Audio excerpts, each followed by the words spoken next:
You need bells, and here's how you get them. The new storage upgrades are nice, and you're gonna want them. My favorite way to make bells? Money rocks. There is a money rock that spawns on your island once a day, every day. Instead of giving you crafting resources like stone and iron, when you hit the rock, you'll get a total of 16,100 bells if you successfully hit the rock all 8 times. For doing pretty much nothing, just happens every day, easy money. A nice way to find them every day is to make a rock garden. However, this is a very strenuous process, so at least make note of where the rocks are on your island so you can go through and hit all of them every day.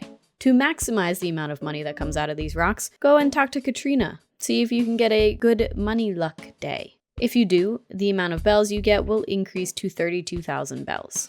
But this isn't required because sometimes you get bad luck and it messes up the rest of your day, so most of the time I just ignore her. There's also a Money Rock Island, which you can find while using Nook Mile tickets. It is a rare find, so don't rely on using tickets to make one of these show up. But if you're villager hunting or going for resources and you happen across one of these islands, definitely stop and get the money. This island is full of rocks like your own island, but instead of crafting resources, every single rock will spit out money. The other daily money occurrence that shows up on your island, money trees. Every day there will be a glowing gold spot somewhere on your island. Dig it up, take out 10,000 bells from your pocket, if you have it, which you should if you grab the money rock for the day. Bury those bells, and boom, 3 days later, triple your money. But Cora, I plant more than 10,000 bells. It's way better. Stop doing that. No, it's not. Go watch the video up in the iCard as to why it's only worth it to plant 10,000 bells. Non-native fruit is another great way to get money. This does require a little bit of space on your island though, because trees kind of take up some room. But go to a mystery island, grab your sister fruit, which should be different than the fruit your island started out with, and plant a little orchard.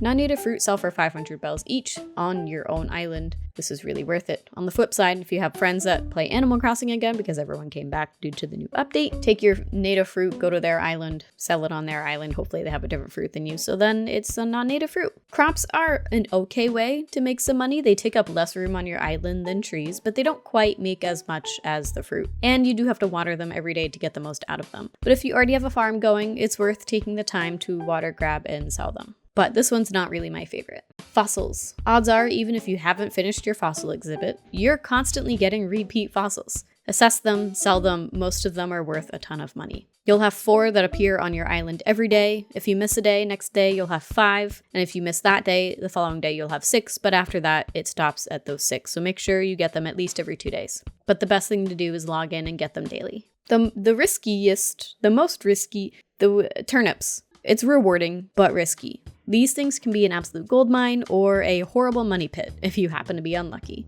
I have a whole video explaining turnips, how they work, the best time to buy. It's a lot, but it's all there if you want a deep dive. 2 months ago, I would have said turnips might not be worth your time, but now that your friends are probably playing again, it might be something you want to start doing for a little bit. Turnip Exchange is still mostly dead, unfortunately, but there are islands on there, which is more than I could say about the website over the last 2 or 3 years. Make sure you're utilizing Turnip Profit, check your prices daily. Again, I have that whole video deep diving on how to effectively utilize turnips if you want more information. But it is very important that you find some friends and talk to them about their prices every day as well. Because maybe you have a bad week, but somebody else has a really good week, and then you just go to their island and sell all your turnips there. Hot item of the day. Outside of Nook's Cranny, there is a sign that will list 2 craftable items every day. These items will sell for double their normal sell price. You should do this every day. And if you're lucky, you'll get a donation box as your hot item. The donation box is a furniture item that you can place bells into.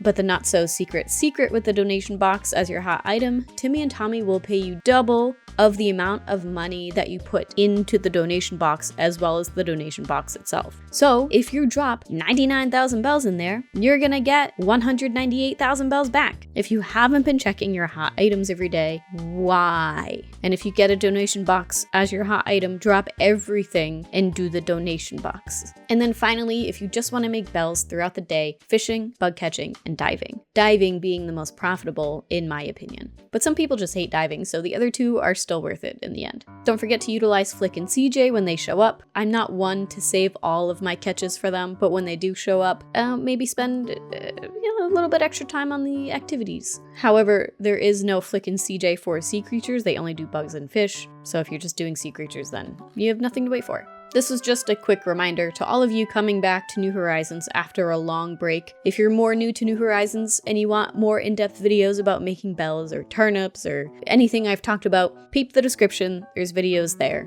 Hopefully they'll be of assistance to you. And if you happen to be an Animal Crossing professional, let everyone know how you make bells down below, and I'll see you next time. Bye!